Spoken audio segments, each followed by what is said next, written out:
Talk to a few people about some things. This is Okay. All right, can I open the door? yes. Isn't that open?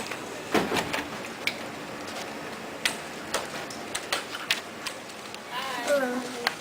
Okay. We don't even have questions organized. Okay, well, why don't you guys tell me what the project is? We're doing a project on illegal drugs and like just drugs that pretty much illegal. And our drug is mushrooms. Okay. And we wanted to ask you a couple questions, like if people like come in for like being addicted to mushrooms, and like if you know about mushrooms, which you obviously probably do, but Okay. just simple questions. Hallucinogens, as we call them. Mushrooms are a component that are naturally grown. Mm-hmm. They do have a hallucinogenic and euphoric property very similar to LSD and to peyote or mescaline. Now, mushrooms, because of the natural component of them, actually are more dangerous because what it does is it sort of tricks the brain into thinking that there's something else going on. The delusions and hallucinations that people experience can be long-lasting, what we often call the trails, flashbacks, all those kinds of things. Yes, people do come in for treatment for hallucinogens in general. Not necessarily mushrooms, at least I haven't seen that in a few years. Reason being is you can't use too many of them. The body will naturally not want to.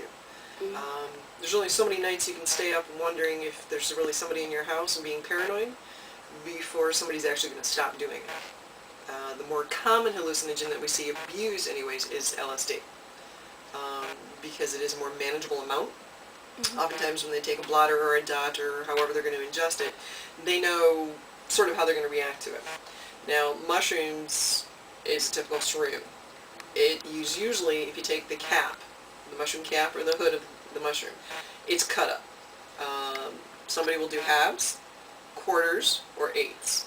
Most commonly what we see is somebody doing an eighth of a cap, is what they call it, and that is 1/8 of the top of the mushroom, okay? And they can chew it, they can suck on it, they can just swallow it. And either way, it's all going to get into the bloodstream the same way, which is, first of all, through the salivary glands, and then secondarily through the stomach. And because of how it's ingested, you can't smoke it, you can't do any of that kind of stuff, you have to ingest it by mouth. It takes a little bit longer for the effects. It takes about an hour or so before you start to feel any of the fun effects of it, the euphoria. Effects can last anywhere from 2 hours up to 8 hours, depending upon how much you ingest.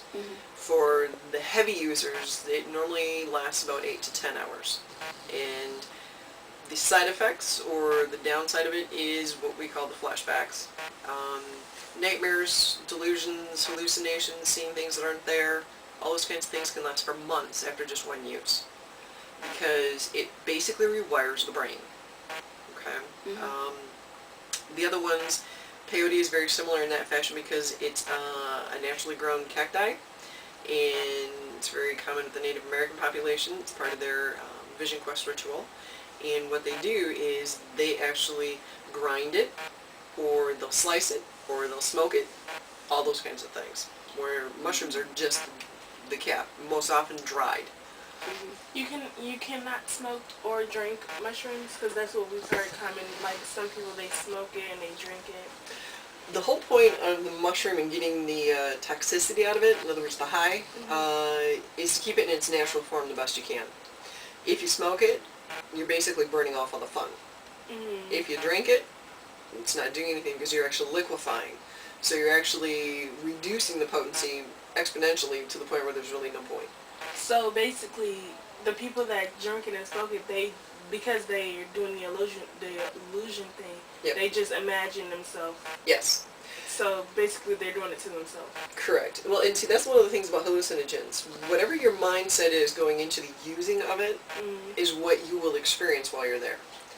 Because the mind is its own way. If you think you're going to have a great day, more than likely to have a great day. If you think it's going to be crappy, it's going to be crappy. When you're using hallucinogens, most people get themselves worked up going, I want to experience this. So if that experience doesn't naturally happen, the brain will trick itself, almost what we call guided imagery.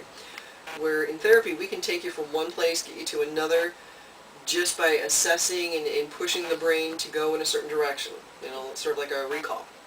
And when you're doing hallucinogens, the brain does it on itself. So people who think that they're going to be Superman will try to be Superman, even though they're really not. And then some people who think that they're going to get really lucky are trying to get lucky and they have no idea what they're doing. So that's sort of how it works. So there were some people that we interviewed earlier, like a couple days ago, and some of them were saying, one in particular, this lady, she had a friend who did it, and he had a horrible experience. Like, it was just awful. Like, was it because of his mindset going in? Like, he probably was having the worst day ever, and because he took the shrooms, it just, like, We look at it three different worse. factors. Number one, what kind of day was the person having and what was their anticipation while they used. Number two, how much did they use? The more you use, the more intense and more vivid the experience. And number three is if there's any previous psychological or psychiatric issues, if the person's been clinically depressed for years, hallucinogens will make it 3 times worse. I have another one. And then there was another boy we interviewed. He did it himself, and he said he had it was a great experience, and he would do it again, and it was nothing. Nothing scary. Yeah, nothing serious. That was that trip. The next time he tries it, though, it could be a completely opposite experience. There have been people that report that, 3 or 4 into it, as they're just starting to experiment with it, have some of the greatest experiences in the world. And then it's that 5th one, where all of a sudden they're hiding underneath their bed because they think somebody's breaking into their house, and they're so fearful for numerous days, up to 3 to 5 days afterwards, that they won't even go out in public. They won't drive a car, they won't answer the phone, they double lock all the doors, because that's the body's overreaction to whatever the image was that they were experiencing during the high. So, yeah, there are people who can have great time, that time. So how You never many know about the people? next one. So how many people, like, when mushrooms were very popular, how many people would you see coming in for treatment for it? Very minimal. Again, one of the reasons why mushrooms, even though it's addictive psychologically to the brain, physically the body will not crave it like it does alcohol, cocaine, or anything else. Reason being is because it doesn't really affect the body capacity. It slows down motility of the intestines, it slows down the stomach, it slows down brain stem functioning, all that, but the body won't crave it, okay? Our bodies naturally make a percentage of alcohol, so our body will start craving alcohol once it's been re-exposed. So I would say probably about, I've been doing this 18 years, and I would say I've had actually 3 clinically diagnosed cases in 18 years that were hallucinogen specific. No And that was shrooms. it. Shrooms specifically, no. Nope. So was LSD. So how would you treat someone who was addicted to shrooms, or they took shrooms and then they wanted to stop? How would you tell them to get treatment? Well, normally what we do is we start with the education first. We let them know exactly what it's doing to their brain, what the long-term effects are going to be if they continue. Most often for the hallucinogens, that's enough to stop them.